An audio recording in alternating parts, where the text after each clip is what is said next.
প্রিয় চাকরি প্রত্যাশী বন্ধুরা, আসসালামু আলাইকুম। আশা করি আল্লাহর রহমতে আপনারা সকলে ভালো আছেন। তো ইতিমধ্যে আপনারা দেখতে পারছেন পল্লী বিদ্যুতে নতুন নিয়োগ বিজ্ঞপ্তি প্রকাশিত হয়েছে 5 জানুয়ারি 2025 খ্রিস্টাব্দ তারিখে 21 পৌষ 1431 বঙ্গাব্দ। তো এই নিয়োগ বিজ্ঞপ্তি সংক্রান্ত এ টু জেড বিষয় আজকের এই ভিডিওটিতে তুলে ধরা হবে। সাধারণত এই নিয়োগ বিজ্ঞপ্তির আবেদনের ক্ষেত্রে শিক্ষাগত যোগ্যতা, বেতন স্কেল, আবেদনের শুরুর তারিখ, শেষ তারিখ, আবেদন ফি কত টাকা, আবেদনের ক্ষেত্রে আরও যে সকল শর্তাবলী রয়েছে, বয়স সীমা এবং আবেদনের পরীক্ষাটা কোথায় হবে এবং আবেদনটি কিভাবে করতে হবে, এ টু জেড বিষয় আজকের এই ভিডিওটিতে জানতে পারবেন। তাই ভিডিওটি অত্যন্ত গুরুত্বপূর্ণ, সেহেতু আপনারা মনোযোগ সহকারে শেষ পর্যন্ত এই ভিডিওটি দেখতে থাকুন। আর আপনি যদি অল জব নিউজ বাংলাদেশ এই চ্যানেলে প্রথমবার এই ভিডিওটি দেখে থাকেন তাহলে আমাদের এই চ্যানেলটিকে সাবস্ক্রাইব করে রাখবেন, notification bell button all press করে রাখবেন, এই ভিডিওটিতে একটি লাইক করে দিবেন। আর যারা আমাদের ফেসবুক পেজে ভিডিও দেখছেন, আমাদের ফেসবুক পেজটি লাইক দিয়ে ফলো করে আমাদের ফেসবুক পেজের সঙ্গে থাকবেন। ডিসক্রিপশন বক্সে আমাদের ফেসবুক পেজের লিঙ্ক দেওয়া রয়েছে, তো এখানে ক্লিক করে দিবেন, সাথে সাথে আমাদের ফেসবুক পেজে নিয়ে যাবে। তো আমাদের ফেসবুক পেজ এবং ইউটিউব চ্যানেলে যে সকল আপডেটগুলো জানতে পারবেন, সরকারি, বেসরকারি, এনজিও, ডিফেন্স, শিক্ষক নিয়োগ, sales, marketing, railway job, NGO job, এক কথায় সকল ধরনের নিয়োগ বিজ্ঞপ্তি, পাশাপাশি নিয়োগ পরীক্ষার আর জরুরি প্রয়োজনে হোয়াটসঅ্যাপ এবং ইমো নাম্বার দেওয়া রয়েছে, যোগাযোগ করতে পারেন। তো আর কথা না বাড়িয়ে চলে যাচ্ছে মূল বিষয়ে, যেহেতু পল্লী বিদ্যুতের নিয়োগ বিজ্ঞপ্তি, সেই নিয়োগ বিজ্ঞপ্তিটা আপনাদেরকে দেখিয়ে দিচ্ছি। তো দেখতে পাচ্ছেন ভোলা পল্লী বিদ্যুৎ সমিতি, দেখতে পাচ্ছেন 5 জানুয়ারি 2025 খ্রিস্টাব্দ তারিখে প্রকাশিত জেলা ভোলা পল্লী বিদ্যুৎ সমিতির নিম্নোক্ত পদে স্থায়ী ভিত্তিতে লোকবল নিয়োগের প্যানেল তৈরির নিম্নবর্ণিত যোগ্যতা সম্পন্ন, অভিজ্ঞতা সম্পন্ন বাংলাদেশি প্রকৃত নাগরিকদের নিকট হতে সহস্তে পূরণকৃত নিম্নে শর্ত প্রতিপালন সাপেক্ষে জেনারেল ম্যানেজার ভোলা পল্লী বিদ্যুৎ সমিতির বরাবর আবেদনপত্র আহ্বান করা যাচ্ছে। পদের নাম দেখতে পাচ্ছেন ডাটা এন্ট্রি অপারেটর, মহিলাদের জন্য সংরক্ষিত পদের সঙ্গে একটি, বয়স সীমা 23/1/2025 খ্রিস্টাব্দ তারিখে 18 থেকে 32 বছর বয়সের বছরের মধ্যে থাকতে হবে। আর প্রবেশ বেতন কাঠামো 2016 অনুযায়ী সংশোধন, এবং দেখতে পাচ্ছেন এখানে 18,300 টাকা থেকে 46,240 টাকা বেতনের নিয়ম অনুযায়ী ভারী ভাড়া, চিকিৎসা ভাতা, অন্যান্য ভাতা পদবি। আর প্রয়োজনীয় শিক্ষাগত যোগ্যতা এসএসসি সমান ও এইচএসসি সমান উভয় পরীক্ষার দ্বিতীয় বিভাগ সমান সিএপিতে জিপিএ 5 এর মধ্যে 2.50 পেয়ে উত্তীর্ণ এবং শিক্ষাক্ষেত্রে কোনো তৃতীয় শ্রেণী বিভাগ গ্রহণযোগ্য নয়। বাংলা প্রতি মিনিটে 20 শব্দ, ইংরেজিতে 30 শব্দের গতি থাকতে হবে। ওয়ার্ড প্রসেসিং, পেন্টিং ও পর্যাপ্ত জ্ঞান থাকতে হবে। কম্পিউটার পরিচালনার পারদর্শী হতে হবে। দাপ্তরিক কাজে বাংলা, ইংরেজি ব্যাকরণ ব্যবহার, বাংলার প্রমিত বানান, রীতি, বিরাম চিহ্নর সঠিক প্রয়োগ, বাক্য গঠনে দাপ্তরিক চিঠিপত্র, প্রতিবেদন প্রস্তুত ও নথিভুক্তকরণে পর্যাপ্ত জ্ঞান থাকতে হবে।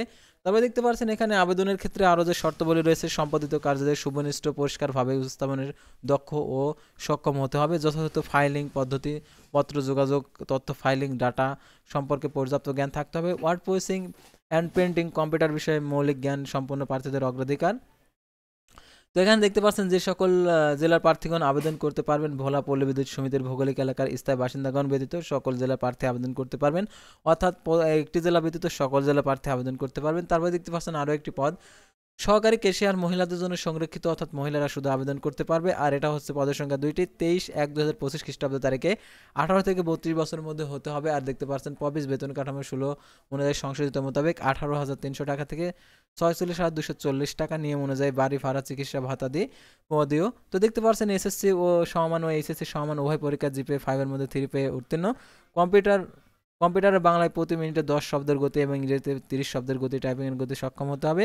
অফিস যন্ত্রপাতি এবং কম্পিউটার চালানোর অভিজ্ঞতা থাকতে হবে এবং সহকারী ক্যাশিয়ার পদে নির্বাচিত প্রার্থীদেরকে জামানত হিসাবে 20,000 টাকা প্রদান করতে হবে। আর এখানে প্রার্থীর পারিবারিক সচ্ছলতা সরজমিনে প্রদর্শনপূর্বক যাচাই করতে হবে। প্রার্থীর গ্রাহকের সাথে স্বতঃস্ফূর্ত আচরণ করার সক্ষমতা থাকতে হবে।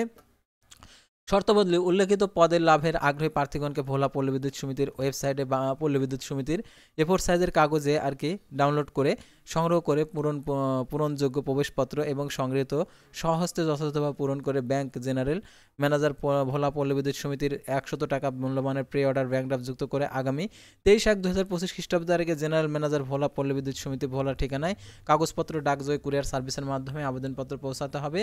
সরাসরি কোনো আবেদনপত্র গ্রহণ করা হবে না। সাদা কাগজের লিখিত আবেদন, টাইপকৃত আবেদন উল্লেখিত তারিখের পর প্রাপ্ত আবেদন বাতিল বলে গণ্য হবে।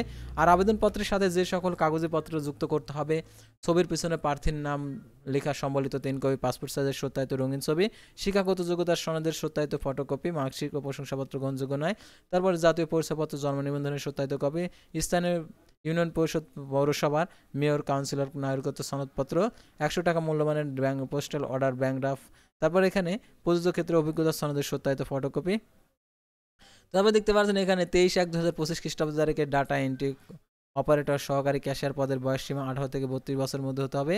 আর অসম্পূর্ণ ত্রুটিপূর্ণ আবেদনপত্র আর কি আংশিক ভুল সম্বলিত স্বাক্ষর করা না হলে আবেদনপত্রটি আর কি বাতিল হয়ে যাবে। আর আবেদনপত্রের আর কি পরীক্ষাটা কোথায় হবে সাধারণত সেটা আপনাদেরকে দেখিয়ে দিচ্ছি। আর সরকারি আধা সরকারি স্বশাসিত প্রতিষ্ঠানে চাকরিরত প্রার্থীদেরকে কর্তৃপক্ষের অনুমতিক্রমে আবেদন করতে হবে।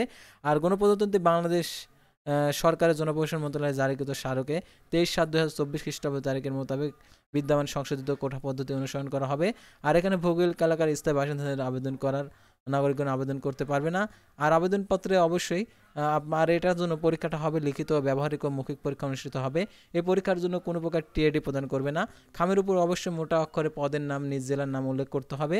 আর আবেদনপত্রের খামের উপরে মোটা অক্ষরে নিজের নাম, পদ, জেলার নাম উল্লেখ করতে হবে।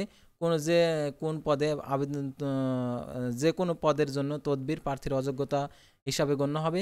নিয়োগ সংক্রান্ত যে কোনো বিষয়ে কর্তৃপক্ষ সিদ্ধান্ত চূড়ান্ত বলে গণ্য হবে। তো ভিউয়ার্স, আজকের ভিডিওটি ছিল সাধারণত পল্লী বিদ্যুৎ সমিতির নিয়োগ বিজ্ঞপ্তি নিয়ে।